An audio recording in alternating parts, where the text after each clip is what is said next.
Magandang araw po at magandang umaga, magandang gabi sa ating mga kababayan sa iba't ibang panig ng mundong ito, sa Luzon, Visayas at Mindanao. Saktong pagpasok ko nababahing pa ako. Pambihira, pagpasensyahan niyo na minsan yung boses ko ngayon ay namamalat-malat. Tayo po ay nagkakaroon ng konting dinaramdam ngayon, medyo inuubo-ubo, sinisipon-sipon, okay. Pagpasok pala, 'wag niyo pong kakalimutan na mag-like po agad dito sa video na ito, sa vlog na ito.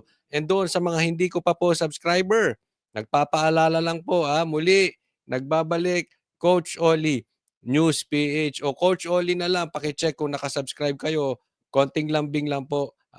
I-click niyo po yung subscribe button and siyempre yung kadugtong niyan yung notification bell. May bell po diyan, may bell icon. Kasi ibig niyan sabihin na tuwing meron akong ilalabas na vlog ay i-inform po kayo ni YouTube. Dahil gaya ng sabi ko, merong mga nagsasabi, "Oy, Coach Oli, bakit di ka na nagba-vlog?" Hindi, nagba-vlog ako araw-araw. Araw-araw po. So, baka hindi lang dumadaan sa inyo, paki-check nyo. Pero 'pag clinic mo na 'yan, i-inform ka lagi ni YouTube, okay. Eto po ang ating pag-uusapan ngayong umagang ito. Lumutang na ang taong papatay sa Marcos. Bay, naku, matindi na ito. Patayan na, ha. Mamaya ipapakilala natin sino itong papatay sa Marcos. Risa, nagpahiwatig, gustong maging DDS. No way! No way! Diyan ka na, wag ka na maging DDS, Risa. Pangatlo, BBM, ginawang tanga. Parati naman eh. BBM, ginawang tanga patungkol sa baha. Ayan ang mga pag-uusapan natin, okay? Hindi na po natin pagtatagalin. Dediretso na po tayo agad-agad sa balita dahil kay Coach Oli, bida ang balita. Simulan natin dito sa Gino Diyos. Sa hari ng mga pinklawan, kaway-kaway yung mga pinklawan dyan, taas ang kamay ng mga nanunood dito na pinklawan. Eto na yung inyong idol. Dinepensahan ni Kiko Aquino D ang pag-thumbs down sa loob ng Senado sa gitna ng pag-archive sa impeachment case ni VP Sara. Git niya dahil wala namang nasaktan, wala din siyang kasalanan. Narito ang agenda report ni Hannah T. No harm, no foul. Yan ang Ano yung sabi niya? Dahil wala naman siyang nasaktan, wala siyang kasalanan? Why, tama ba yun? Pagka kayo walang nasaktan, wala nang kasalanan. So kahit na kung ano-anong kagaguhan ng gawin nyo, okay lang? Pambira, oh. UP graduate to, ha? Tingnan ninyo. Parang abnoy. sagot ng isang Aquino sa naging puna ng presidential sister na si Senator Amy Marcos. Nagsagawa kasi ng silent thumbs down protest. Parang tanga lang, oh. Yan ang taga-UP. UP graduate. Parang abnoy. Hindi ko sinasabi yung mga taga-UP, mga ano yan, ha? Mga abnoy yan, ha? Yung tatay ko, dyan nag-abugas siya, dyan graduate. Dyan naging abogado. Kaya ang alam ko sa mga taga-UP, matatalino. Pambihira. UP graduate ka. Medyo be creative naman. Sa tingin mo, pagka nagganyan ka sa Senado, may effect? Sa tingin mo, ihinto ni Amy yung salita niya dahil may nakaganyang Aquino? Sige nga. Matanong ko kayo, sinong nagmukhang tanga? Si Amy o ito? Sinong naging mukhang abno? Ito o si Amy? Sinong mukhang walang pinag-aralan? Si Amy o ito? Hindi ko po pinagtatanggol si Amy, ha? Hindi po tayo kasama dun sa mga Amy-natics. Binabanatan din natin si Amy. Pero ito, nag-i-speech si Amy na ganyan-ganyan. Sino na-impluensyahan mo niyan?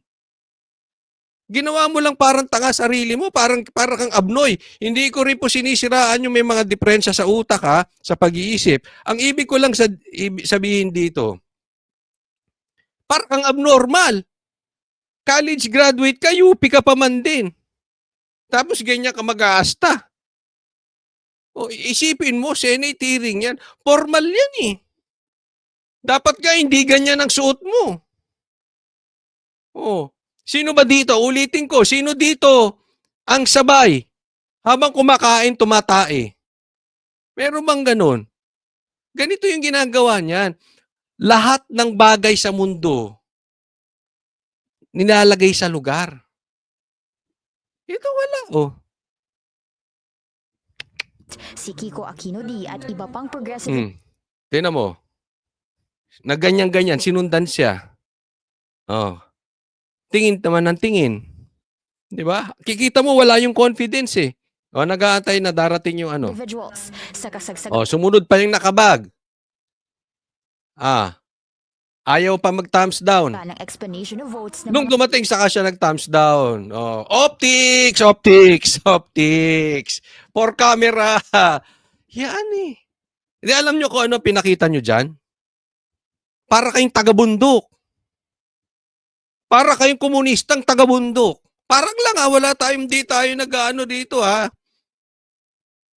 Dapat pumunta kayo sa bundok. Kung galing na kayo doon, bumalik kayo doon bago kayo pumunta rito sa Maynila. Pambira, oh. senador tungkol sa pag-archive ng impeachment complaint laban kay VP Sara. Huwag sanang umasta ng ganon sa Senado. Hindi maganda, no? Dapat Hindi, tama si Amy dito Ulitin ko, hindi tayo Ayminatics Malayo sa katotohanan yan. Pero may punto eh. Nilulugar ang bagay. Halimbawa, ako mismo, hindi ko nagustuhan yung desisyon. Tapos magagaganyan ako. At eto just to be fair, ako, may mga bagay na nilalagay sa lugar. Meron nga ako naririnig, Coach Oli, punta tayo doon, mag-rally tayo sa tapat ng Supreme Court, magsisigaw tayo dito, Hindi ko lang sila binabara, pero pasa ko sa mga ganun. Ang bagay kasi nilalagay sa sitwasyon. And use your brain. Hindi yung puro tapa, puro sigaw. Use your brain. Pag ginawa ko ba ito, may maitutulong? Pag ginawa ko ba ito, may maiimpluwensyahan? Kung wala din. Di ba? Anong point? Baka nakalimutan mo. Aquino, 2025 na ito. Hindi na po 1986 to. Hello! Wala ka sa EDSA Shrine. Wala kayo sa bundok. Nakalipas na yung panahon na ganun. This is internet, na. Ako, pambihira. respeto. So, kahit papaano, di ba? Kung pasok po sa mga pinagbabawal sa Senado yung pag-thumbs down, di sige, pagpasensyahan niyo na po ako for Nakita mo, mayabang pa. Ito na. Di kung pasok po sa mga pinagbabawal sa Senado yung ginawa ko, sige po. Pagpasensyahan nyo na ako. Tingnan mo, mayabang. Para sinasabi niya, sige, kung bawal sa Senado yung ginawa ko, o di sige. Pagpasensyahan nyo ako. Mayabang. Pwede namang, nagkamali ako. Improper. Bawal yun. Hindi ko dapat ginawa. Pasensya na po. Ba? Pwede ka naman may dignidad pero nagsosorry eh. Yung, pasensya na po. Hindi yun. Sige. Kung pasok po sa pinagbabawal sa Senado yung ginawa ko, di sige. Pasensya na po. Parang napilitan. Sige na. Gusto nyo ako mag-sorry di sige na. Oh. Sorry na. Pero Aquino ko. Ha? Aquino ko. Lola ko. Presidente. Lolo ko, hero. Di umano. According to them.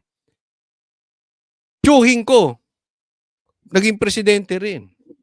Sorry. Sorry na, sige na. Pero Aquino ko. Hindi, ganun ang dating nun eh. Ito yung mag-sorry na lang. Kasi kung hahaluan mo ng yabang, hindi accepted yung mga ganong apologies. first time ko po doon. Not going to go back anytime soon, pero first time ko po doon. Pambihira naman. Kaya daw niya nagawa, first time niya ron. Alam mo, naka-attend na rin tayo ng mga hearing-hearing na ganyan. Yung atmosphere pa lang, hindi mo kailangan matagal ka na nagpupunta ron para malaman mo na bawal yung ginawa. Atmosphere pa lang, nakikita mo na kung formal eh. Nakikita mo lang na hindi ka nga makakapasok doon kung hindi ka invited ng kung sinong senador or kung sinong Poncio Pilato. Kaya nga ito sinasabi ko dito eh. Kaninong bisita to? Dapat ganunin din. Pitikin din. Teka muna, huwag kayo mag-i-invite ng mga sanggano rito. Ha? Ang pinag-uusapan natin dito about sa Pilipinas. Gusto nyo mag-rally, merong liwasang Bonifacio, pwede naman dun eh. May mga freedom park tayo, pwede dun. Gusto nyo dun na kayo matulog. Pwede ba yan pag may hearing, pupunta ako doon basta? Bakit? Gusto ko manood eh. Hindi. Dapat nakalista yung pangalan mo. At paano ka malilista ron? Dapat may invited ka nung kung sino. Tanong, sino nag-invite dito? Sino nag-iimbita sa mga paganyan-ganyan? Yan ang dapat eh. Sino nag-iimbita sa mga magugulo? Huwag yung Alam nyo kung bakit alam ko to? Kasi nakahanap ako ng intel eh. Check, i-rewind ninyo. Even week before magkaroon ng hearing na yan. Blinag ko na. Susugurin ng mga ganyan yung Senado. Oh, blinag ko. Oh. Ibig sabihin, may nagpapasok. Ibig sabihin na intercept yung kanilang plano. And definitely, this kind of people cannot go inside without someone. Nakakahiya kung sino man ang nag-imbita rito. Inutusan nyo man sila o hindi, may plano kayo na sugurin yung Senado. Huwag po ganun. Kung senador ka man, senador ka, wala ka sa bundok, hindi ka MPA. Kung sino ka mang public officer ka. Wala ka sa bundok. Ilagay nyo sa ayos yung mga rallyista nyo. Kahit ako, halimbawa ako senador, hindi ako you will not expect me. May lugar kung kailan ka sisigaw, kung kailan ka mananahimik, kung kailan ka kakain, kung kailan ka tatae. Huwag niyong pagsabay-sabayin. Kiko ay apo ni na former President Cory at late Senator Ninoy Aquino. Nakakahiya. Nakakahiya.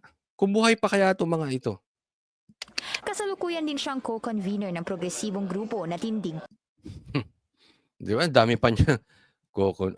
Ang dami pa niyang title, no? Akalain mo leader ka pa niyan. Pilipinas. Pero I think as far as I'm concerned, ako po naihayag namin yung nais naming ihayag. Ginalang naman yung karapatan namin ng Senate Sergeant at Arms, and nagpapasalamat po tayo na naging cordial din po sila. So ako parang no harm, no foul, and yun, I'm glad things panned out the way they did. Okay, tamo? Di ba? Mayabang. As far as I'm concerned, nagawa niya yung dapat niyang gawin. Yun na yung climax ng buhay mo. Ganon. UP graduate. Ulitin ko, hindi ko inaano ang UP ha. Ang taas po ng respeto ko sa taga-UP. Kaya, I expect much sa ganitong klaseng tao. Aquino ka na, UP graduate ka pa, kung umasta ka para kang abnoy. Di ba?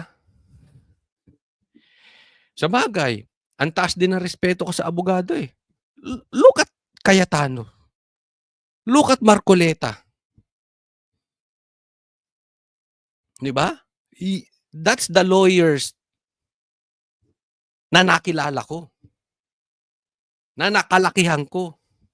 And look at the lawyers now. Gadon.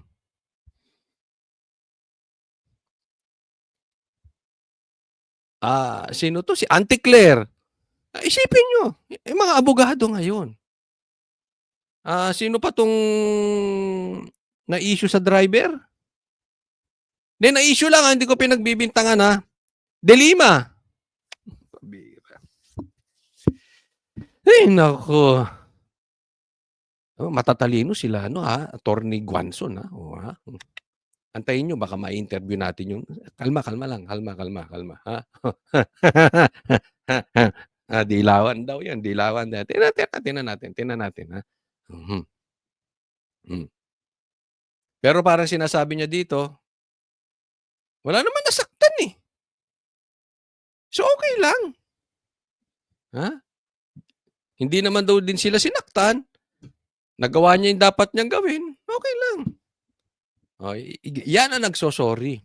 Mayabang pa. panned out the way they did. Dinipensahan din siya ni former Representative Pakinggan niyo to kung paano siya dinipensahan na. Erin Tanyada III at anya sa kasaysayan ng Kongreso bago pa man ang martial law noong 70s at 80s. There has always been freedom of expression in the gallery. Yon. Ang punto niya, dati pa naman, may freedom of expression sa gallery ng Senado bago pa mag-martial law. So, ibig sabihin, yung huling ganong klaseng galawan, 1972 pa. Huwag mong sabihin na ganon ang tama. Ibig sabihin, 1972 pa yon. Hello! 2025 na. 82, 92, pambihira. 50 plus years na. O nga, no? 50, pambihira na yan. 50 years na. Lagpas. Na hindi ginagawa. Tapos ginawa ngayon, tapos saka mo ipagtatanggol. Dating ginagawa yun bago pa mag-martial law, pambihira naman. Ito, klase ng mga utak na mga to. I think they know naman that they have to leave. They just want to express their dissatisfaction with what was happening. Alam mo, hindi excuse yun eh. The end will not justify the means. Kami, may dissatisfaction. Ako sa Marcos government.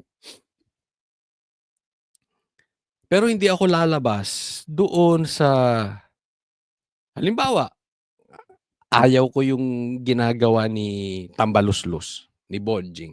Hindi ako pupunta ron. Magagaganyan. You are a UP graduate, you are an Aquino, isa ka pa, Tanyada, you are an acting president of the Liberal Party of the Philippines. Be creative. You can do better than that. What's happening?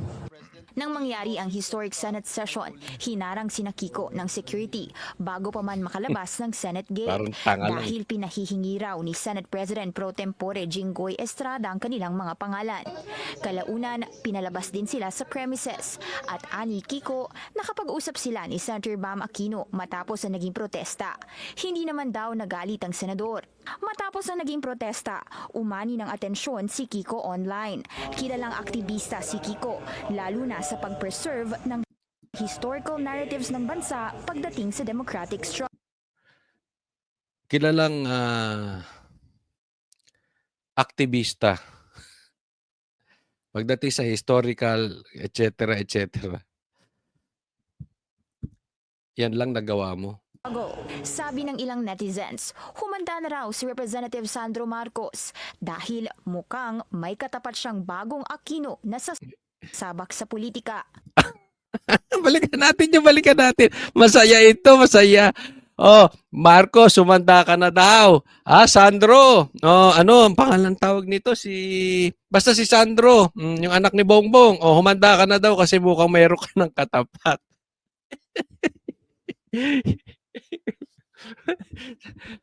Kumalat ang bobo sa Pilipinas. Hindi nyo nga alam, kinakain nyo na, suka nyo pare-parehas. Humanda ka na, Sandro. May katapat ka na. May Aquino. Buhay na ang papatay sa karir ng Marcos. Nako, ito ang papatay sa karir ng Marcos. Patay na kayong parehas. Kaya nga nanggagalaiti kay sa Duterte. Kaya nga kinakain nyo na yung sukan nyo eh. Isipin mo si Bam. Oh. Kampi-kampi na sila doon. Di ba? Lahat kayo nagtulong-tulong na para karnihin ng Duterte. Marcos, gustong karnihin ng Duterte. Aquino, gustong karnihin ng Duterte. Tapos kayo pa magtatalo. Parang battle of the brainless yung gagawin nyo yan, parang battle of the brainless. Ha? Parang battle of the kulelat. Oh. Ano ngayon kung papatayin na yung karir ng Marcos? Kahit ito maging standard bearer ng Pinklawan. Sana nga ikaw na ang standard bearer ng Pinklawan. Gusto mo pagsamahin nyo pa yung dalawang boto ninyo, hindi kayo aabot kay Sara. Promise ko. Kahit si Sara, siraan niyo mo mismo sarili niya, hindi aabot yan si Sandro. Rookie. At saka yan si D. Aquino na yan. Hindi kahit kay Baste. Wag na natin ilagay si Sara. Talagang wala kayong laban doon. Not in the same league. Kahit si Baste, hindi mananalo tong dalawang to, pambira. Kaya nakikita nyo? Ito yan ha. Ganyan po sila kadesperado. They are looking for someone to lead them. Para na silang walang tuka. Nagaanap na sila. Sino ba? Si Reza? Si Lenny? Si De Lima? Si Trillanes? Si Torre? Sino na ba ilalaban natin dito? Oh, no, doon naman sa Marcos, sino na itatapat natin? Si Torre? Si Boying? Pustahan tayo. Kukunin pa niyan. Pustahan. Si Tulfo. Wala eh. Lahat kayo inodoro. Kikita nyo na kung gaano kadesperado tong mga to.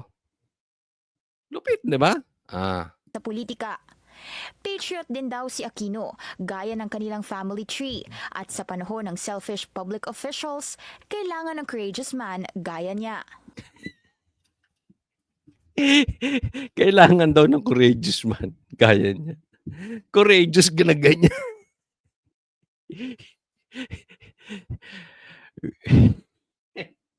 Baka pag kinulong ko to sa isang kwarto kasama si Jay Guevara, manginig ang tuhod nito.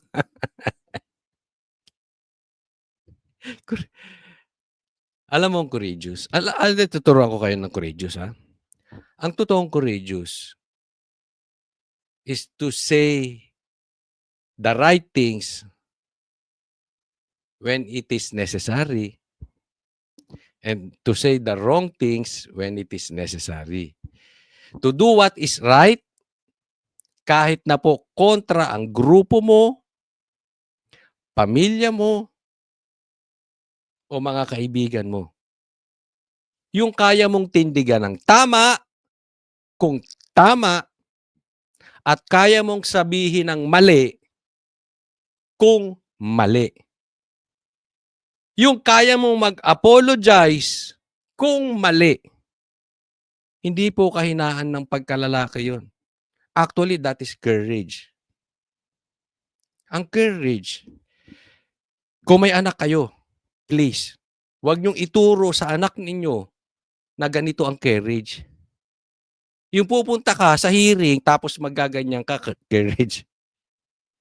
I love Kiko Aquino D, a courageous young man. It is time for Filipinos to unite, to hold these hoodlums in robes. Yan ang tapang. Kaawakan kayo ng Diyos. Huwag niyo ituro sa anak ninyo ha, na ganyan ang tapang. Hindi ko ituturo sa anak ko yung ganyan ang tapang. Ang tapang, kaya mong sabihin ang tama kung tama at kaya mong sabihin ang mali kung mali. Nagtapos siya ng political science sa UP Diliman. Yan ang sinasabi ko, nagtapos pa ng Polsci sa UP. Ba't di ka nag-law? Kinapos? Sorry. Sorry naman, sorry. Hindi, nagtapos ng UP sa, nagtapos sa UP ng Polsci. At Master of Science in Pol Sci and Political Economy sa London School of Economics. Naku, sa London pa, pambihira. Sa London kapag graduate. Hindi ka man lang maging creative. UP ka na, London graduate ka pa, UP graduate ka pa. Yun lang nagawa mo. Pero may plano nga ba siyang sumabak sa politika? Sagot ni Kiko, it's a hard no. Tutuloy siya sa political dynasty. There's an Aquino who's serving in a national position right now, and even though there's no law that defines what the dynasty is, I believe in the spirit. At dahil ilang Teka mo na. Natatawa ko rito, pambihira. Mhm.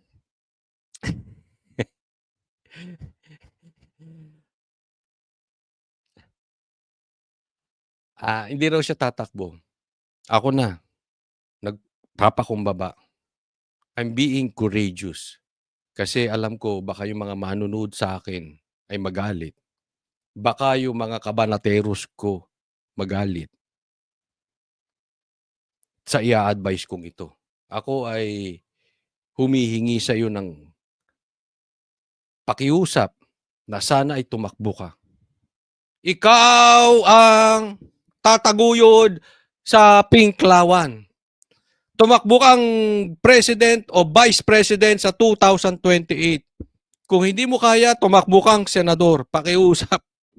Nakikiusap. Patawarin niyo ako sa mga DDS dyan. Nakikiusap ako sa Aquino. Nakikiusap lang ako sa Aquino. Gusto ko po talagang tumakbo to presidente o vice president o senador nang hindi tayo mawawala ng pagtatawanan. Hindi, minus 1 slot. Sige na, tumakbo ka na, Kiko. Parehas kayo ni Kiko, patawa kayo. I believe in the spirit. At dahil ilang Aquino na nga ang sumabak sa politika, he's drawing the line. Ako po ay sobrang na-stress nung ang tiyuhin ko po ay naging presidente. Yung mga magulang ko po or yung nanay ko po ay lalong na-stress nung lola ko po yung presidente. Ayoko po talagang dumaan sa, I think that's not something I would want to do. Hindi, huwag kang magaganyan. Kaya mo lang nasasabi ngayon yan kasi alam mo wala kang pag-asa. Kaya nakikiusap ako, tumakbo ka. Nang malaman mo na ang influence hindi nakukuha sa paganyan-ganyan. Bobo. Ay, hindi siya bobo. Kabobohan yung Is it upon myself? He strongly warns against historical revisionism, lalo na sa pag-preserve ng accurate accounts ng EDSA People Power na pinangunahan ng kanyang lola na si Cory. Katunayan, isa si Kiko sa mga bumuo ng Ninoy and Cory Aquino Foundation hanggang sa modernization efforts nito. At ngayong nasa digital age na tayo, he's also known to combat disinformation online. Patunay na thoughtful bridge si Kiko ng nakaraan at kasalukuyan. Taga ano daw siya? Ng disinformation online? Sa online lang, hindi pwedeng sa hearing disinformation. Si Risa, fake news eh. Si Claire din, fake news. Sinabi niya na nasa Taiwan si BP Sara. Yung Maka Marcos, fake news. Yung Maka Pinklawan, fake news. Kaya mo bang sitahin niyang mga yan? Puro fake news. Sinasabi niyo 3,000, 5,000, 10,000, ang daming napatay ni Duterte. Pag hinangan kayo ng pangalan, wala kayong maibigay. Wala kayong maipakitang ebidensya. Sa dami ng napatay, wala kayong napakita. Pambihira sa mga 'to. Sino ngayon ang fake news? DDS na naman. May parehas kayo ng Facebook, eh. Oo. Palibhasa hawak niyo yung sila pa nagde-decide kung sinong fake news. Sila nga fake news diyan. Naku. Information online. Patunay na thoughtful bridge si Kiko ng nakaraan at kasalukuyan. Para sa agenda, Okay, maraming salamat po. Hanggang diyan lang po muna tayo yung yung pag-uusapan nating Risa nagpahiwatig gusto maging DDS sa part 2 po ng vlog na ito. Huwag po kalimutan, Risa nagpahiwatig gustong maging DDS. Pangalawa, BBM ginawang tanga patungkol sa baha. Part 2 po, mamaya po panoorin ninyo. Huwag po kalimutan sa mga hindi ko pa po subscriber, mag-subscribe po kayo. God bless everyone.